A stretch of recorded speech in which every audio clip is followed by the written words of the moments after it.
Assalamualaikum warahmatullahi wabarakatuh. Nahmadu wa nusalli ala rasulil karim wa ala alihi washabihi ajma'in. Jika Anda seorang wanita, kira-kira kriteria apa yang Anda inginkan untuk menjadi suami Anda? Anda punya suami yang sudah rajin melihat seorang laki-laki, atau Anda yang sudah bersuami, suaminya rajin sholat berjamaah, kemudian sibuk dalam taklim tanpa melupakan nafkah untuk anak-anak dan untuk Anda sendiri. Kemudian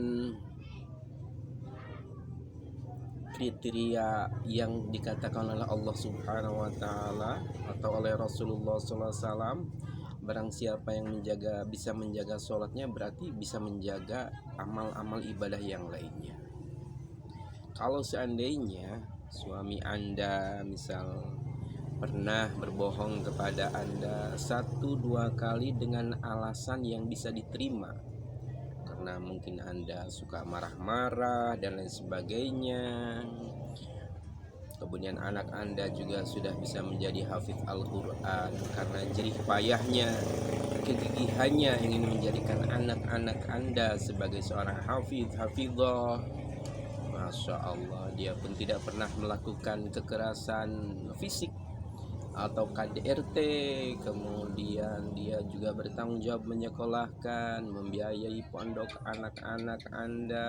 Apakah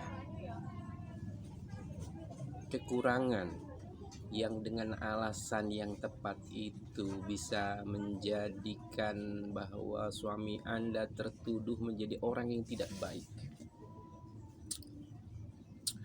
Padahal belum tentu. Kalau Anda bersuami dengan orang tersebut, selain dari orang tersebut, mungkin Anda tidak akan mendapatkan kebaikan-kebaikan yang nilainya lebih besar.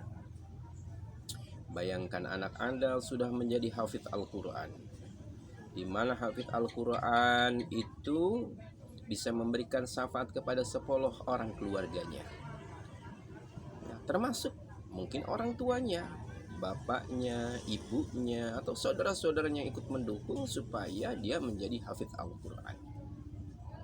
Apakah nilai daripada kemuliaan itu dapat ditebus atau terhapus hanya kebohongan 1-2 kali yang telah dilakukan oleh suami Anda dengan alasan yang pasti?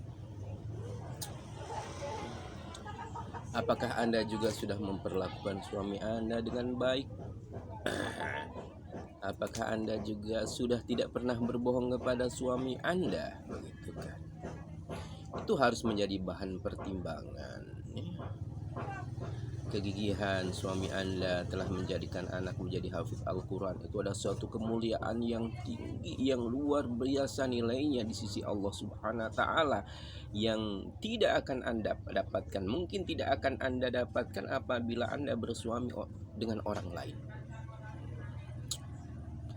Juga kekurangan-kekurangan Anda tidak dipandang sesuatu hal yang besar oleh suami Anda. Memang kalau kita selalu melihat keburukan seseorang, yang dinilai lihat adalah keburukannya, maka kita akan merasa kecewa. Dan sebenarnya mungkin suami Anda juga kecewa atas keburukan-keburukan yang ada pada diri Anda, kekurangan-kekurangan yang ada pada diri Anda. Tetapi suami Anda selalu berusaha untuk melihat nilai-nilai positif yang ada pada diri Anda, tidak menjadikan menuduh bahwa Anda adalah orang yang tidak baik. Kalau Anda menganggap dari kekurangan yang sedikit itu bahwa suami Anda bukan merupakan suami ideal yang Anda impi-impikan, barangkali suami Anda juga berpikir sebenarnya Anda pun bukan istri yang ideal buat dia, tetapi dia mensyukuri kenikmatan yang telah Allah berikan kepadanya. Karena suami Anda juga sadar sesadar-sadarnya bahwa manusia tidak ada yang sempurna di alam semesta ini. pasti ada kekurangan-kekurangan. Dan kalaupun suami Anda melihat dari nilai segi-segi negatifnya, mungkin suami Anda pun tidak akan mau hidup dengan Anda. Tapi karena suami Anda berpikiran panjang, melihat nilai-nilai kebaikan yang ada pada diri Anda, itu bisa menutupi kekurangan-kekurangan kecil yang ada pada diri Anda. Inti daripada semua ini adalah rasa syukur kepada Allah Subhanahu wa Ta'ala. Kalau suatu saat tiba-tiba dia tidak memberikan belanja harian kepada Anda, dan dengan alasan yang kuat karena Anda mempunyai bisnis juga seperti suami Anda gitu kan, sementara kebutuhan daripada anak-anak Anda sedemikian besar, maka itu juga bukan sesuatu yang harus Anda menuduh bahwa suami Anda ini tidak bertanggung jawab kepada Anda.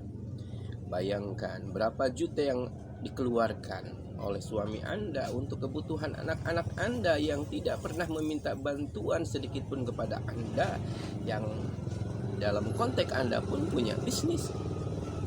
Tapi kemudian Anda pun punya bisnis, kalau hanya untuk mengurusi makan harian, itu sesuatu yang wajar saja. Karena buat apa Anda berbisnis kalau Anda tidak membantu suami Anda? Dan Anda pun harus tahu berapa pengeluaran suami Anda, berapa pendapatan suami Anda. Apalagi zaman-zaman COVID yang lalu, Masya Allah, pendapatan sedikit sementara pengeluaran tetap harus berjalan, harus tetap ditunaikan. Maka memang kalau kita melihat daripada kekurangan pasangan kita, kita akan merasa jengah, kita akan merasa kecewa. Tapi ingatlah bahwa kelebihan-kelebihan dari pasangan Anda itu lebih banyak kalau ditimbang dengan segala kekurangan-kekurangan. Dan Anda harus tahu bahwa Anda pun memiliki kekurangan. Mana ada manusia yang sempurna? Mana ada yang namanya wanita yang ideal? Tidak ada. Yang sempurna tidak ada. Karena manusia ini Masya Allah serba kekurangan, serba hilaf dan lain sebagainya. Maka sifat memaafkan, sifat untuk merasa bersyukur terhadap apa yang Allah berikan kepada kita. Sekali lagi, kalau Anda mungkin bersuami dengan orang yang lain selain pada suami Anda, barangkali anak Anda belum menjadi hafidz Al-Quran. Demikian juga mungkin laki-laki yang lain tidak segiat atau seistiqomah suami Anda. Jadi untuk itu berpikirlah yang panjang untuk membina rumah tangga yang lebih baik lagi. Lihat nilai-nilai positif yang ada pada pasangan Anda. Dan nilai-nilai negatif yang sedikit ini bukan berarti kemudian memberikan label bahwa pasangan Anda adalah orang yang buruk, orang yang tidak baik. Kriteria Allah merupakan kriteria yang harus kita pegang. Siapa yang bisa menjaga sholat 5 waktunya dengan baik, dia bisa memegang agama yang lainnya dengan baik.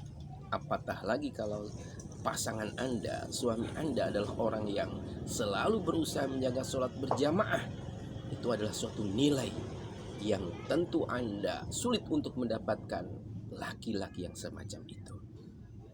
Mudah-mudahan ini akan menjadi pemikiran kita, menjadi bahan renungan kita. Lihat nilai positifnya, jangan selalu melihat nilai negatifnya. Kemudian lihat nilai negatif kita supaya kita tidak mudah untuk menuduh orang tidak baik. Mudah-mudahan akan memberikan manfaat untuk kita semua, bahwa di dunia ini tidak ada yang sempurna. Yang sempurna hanyalah para nabi dan rasul. Kita adalah manusia biasa yang selalu diliputi oleh ketidaksempurnaan. Semoga Allah Subhanahu wa Ta'ala membimbing hati, pikiran, perkataan, dan sikap dan tindak tanduk kita, karena semuanya nanti akan ditanyakan oleh Allah Subhanahu wa Ta'ala di alam akhirat kelak. Subhanallah wa bihamdihi, subhanakallahumma wa bihamdika, asyhadu alla ilaha anta astaghfiruka wa atubu ilaik. Assalamualaikum warahmatullahi wabarakatuh.